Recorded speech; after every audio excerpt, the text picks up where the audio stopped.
Hey everyone, Bill Sheridan with the Maryland Association of CPAs, kicking off your working week with another great CPA story for you. We've been interviewing members near and far in search of the purpose behind the profession, right? The why behind what CPAs do. And this week, a familiar face for you. He should be familiar to most of you anyway. He is Anoop Mehta. Anoop is a former chair of the MACPA's board of directors, also a former chair of the AICPA's board of directors, and of the Association of International Certified Professional Accountants, one of the most active CPA volunteers you'll find out there. Anoop was born in India, spent a couple of years in East Africa before his family moved to Maryland when he was young. His father was a chartered accountant, so Anoop was exposed to the profession early on. And his why is really multifaceted, right? As a CPA, he is the chief strategist for Analytical Mechanics Associates, which has worked with government and commercial organizations to solve really tough engineering, science, and business problems. He's also spent many years, or had spent many years, as president of Science Systems and Applications, which actively supported programs for, among others, the National Oceanic and Atmospheric Administration, also NASA. So, in other words, he spent his career working side by side with actual rocket scientists. On the volunteer side, Anoop is all about inspiring future generations of CPAs and strengthening the profession for years to come. And that's a pretty powerful why in its own right. But his story really starts with the examples set by his father, even before Anoop arrived in America. I'm going to let him explain. Here is Anoop Mehta with his CPA story. I still recall the early days when we were still kids, and my dad and how well respected he was in the community, not only in the United States here, but in Africa, his community involvement. And I, saw firsthand how, people wanted to get his advice on things. And this is not just tax or accounting, right? It was just because of the stature, because of the profession, being a Mhm. chartered accountant. So that had certainly the most significant impact. But also, I think the validation came in 11th grade when I took an accounting class in 11th grade. And my teacher, his name was Ed Miller, Mr. Ed Miller. And I will never forget his name and the influence he's had on me. And I took an accounting class, and even though I knew that was kind of the area I wanted to go into, but he just said, Anoop, after that 1 year class that I took, he said, Anoop, would be a great profession for you. And I'd really urge you to seriously think about, going in this. And so that was kind of where I made up my mind in 11th grade that I was going to go into accounting. That's fantastic. That early direction is so critical Yeah. to a person's career path. What to, what would you how would you describe the purpose or the why behind your work? You know, what do you accomplish by doing what you do? I think the biggest thing is trust.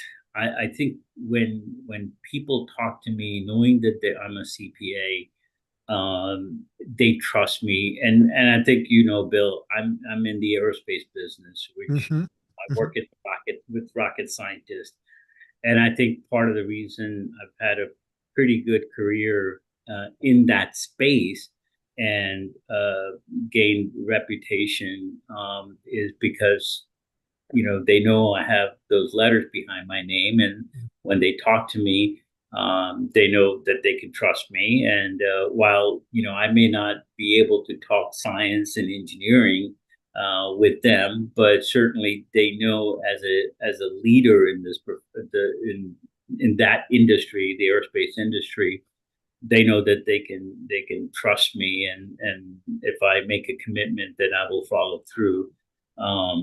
Whether it be our government clients that we have, or the partners, the relationships we built over the years with different companies.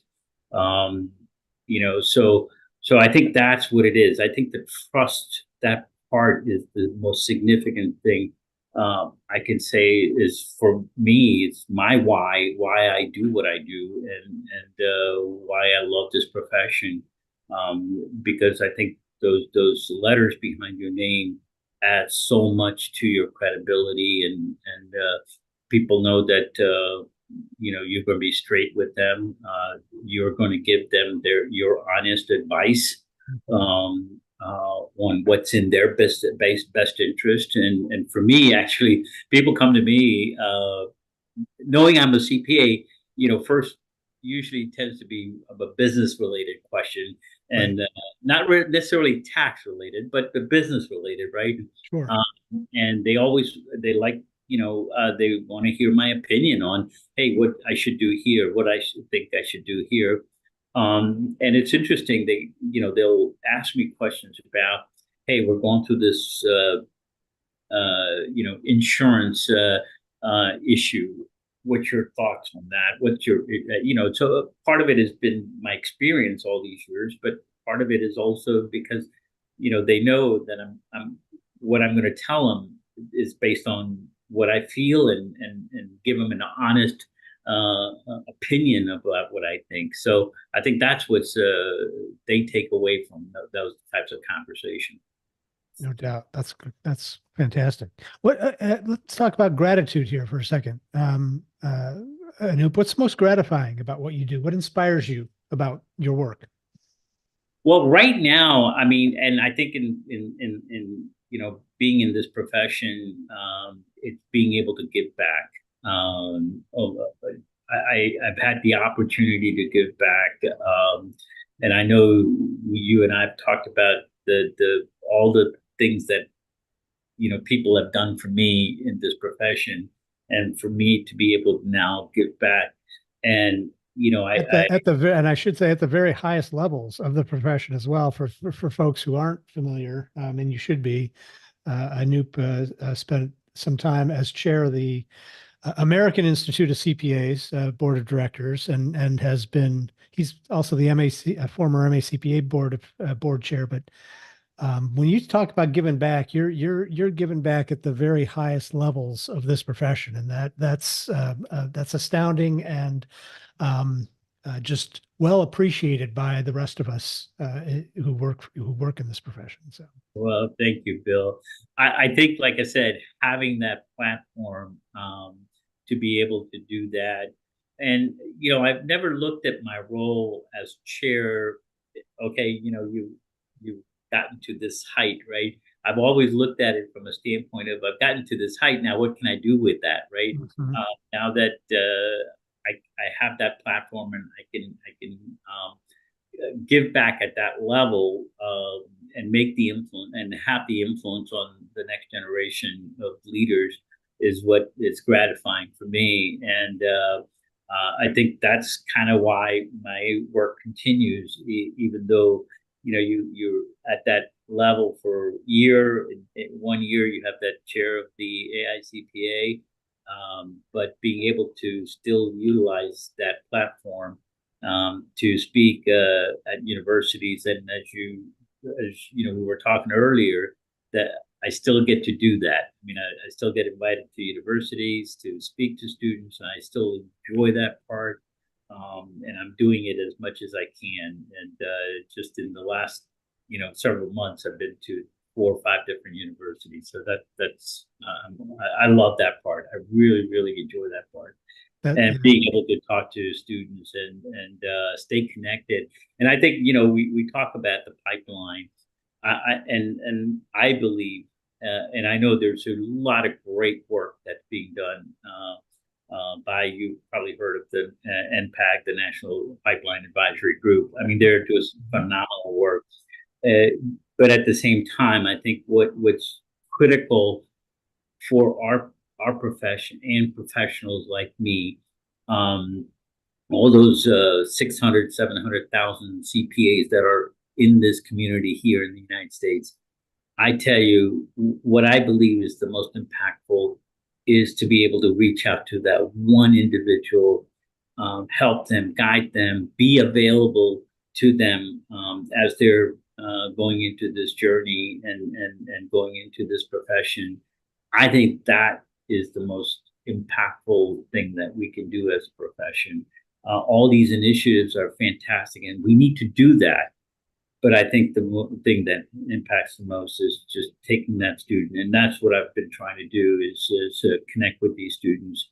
In these, I guess, in the last year and a half, nearly now 2 years, being able to visit, 40 plus campuses, universities, not just in the United States, but abroad as well. Uh, Hmm. we traveled. That position gave me the ability to travel the world, travel and talk to students across the globe. I think it's the numbers up to now about 11,500. I think it is somewhere there. That just still being able to connect with them one on one is, I think, is the most impactful.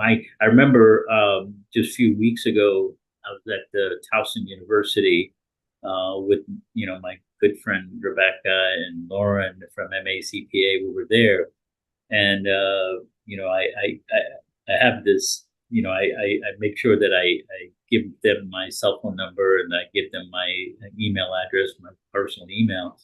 And one of the students reached out to me and said, "Hey, could I pick your brain? Would you mind having breakfast with me?" And I immediately sent back, "Sure, you just tell me when and we'll work out a calendar." He was kind of like, he did admit, he said, "I was a little shocked that you responded back so quickly and that you were willing to meet with me." I said, "Well, why wouldn't I? So we had a great, we met and we had a great breakfast meeting, and and basically I said, look, just if I can help you in any way, just reach out. And so now I admit that the 11,500 students that I've met, even though I've given out those numbers, not all 11,500 reached out, but those who have, I stay connected with them. I let them know that if there's something I can do to help make connection to something or just an advice on something, I'm there. And I think that's the thing, that's the critical part, right? Yep. If all everyone in our profession takes that one student or whatever and maybe go into high school, maybe go into their alma mater and talk to the students about what they do, why they do what they do, and what has been, how that has helped their life, not just the lifestyle, but just the fulfillment of Hmm. the profession has had on them. We just share those stories, and I think we can make a huge impact. Well, I mean, just like you with your high school accounting professor, right? I mean, you never know whose life you're going to impact just by being there and having those conversations. And I mean, 11,500 students that you've had the opportunity to speak to. I mean, who knows how many of them may have changed their lives for the better because of what they heard from you, So that has got to be fulfilling. Um, I mean, for a second, Anoop, imagine if you would that I'm that one student, right? And that I'm struggling to kind of figure out what I want to do with my life, or what do I want to study, or where my career is going to go. I mean, what would you tell me about accounting? The thing that I tell them about accounting is that, as with anyone, and it's just not somebody that's coming out of college right now or entering college, or somebody's that been in the profession for 5 years or 10 years or 15 years. None of us know what we're going to wind up doing 3, 4, 5 years from now, right? Mhm. And certainly I asked that question to the students. I said, okay, do you know what you're going to do 5 years from now? Do you know what you're going to do when you get out of college, if they're like a freshman or a sophomore? And invariably they say, well, this is what I think I'm going to be doing. I said, well, that's great if you know what you're going to do or what you think you're going to do. But I can tell you, and I tell them that life doesn't always go the way you want to plan, right? And I said, look, I never thought I would be doing what I'm doing today. And never in my wildest dream when I graduated college I'd be doing what I'm doing. So what is that? What is that one degree or the profession or that credential will allow you to do the things that you're interested in today, 5 years from now, 10 years from now, and maybe 20 years from now. Mhm. Because as we know, the world is changing rapidly. And the things that you learn today may not be relevant 2 years from now, 5 years from now, right? Things are, especially in technology. Sure. So, what is that one thing that I believe will help you and protect your interest in terms of as your interests change? So I tell them here, accounting, CPA is that thing. I mean, if your interests are in technology, well, this is a great profession to be in, doing in technology. If you're like me, I love environment, and I've been in that space for 40 plus years. I never thought that accounting and environment will come together. Well, we are. We're working on ESG, uh, Hmm. environmental social governance, right? So I get if I wanted to pursue something directly into the ESG space, I could do that. So there's just so many things that we can do as your interest changes, or they may stay the same, but still you have a great career path in. Great stuff there from Anoop Mehta. So glad he could take time out of his busy schedule to be here with us today. And we want to hear from you too. So head on over to macpa.org/y and share your story with us as we try to offer a little bit of inspiration to the next generation of accounting and finance professionals. We want to hear what your CPA purpose is too. So thanks for doing that. And as always, thanks for being here. We'll be back next week. More stories to share then. Until then, have a great week. We'll talk to you soon. Take care.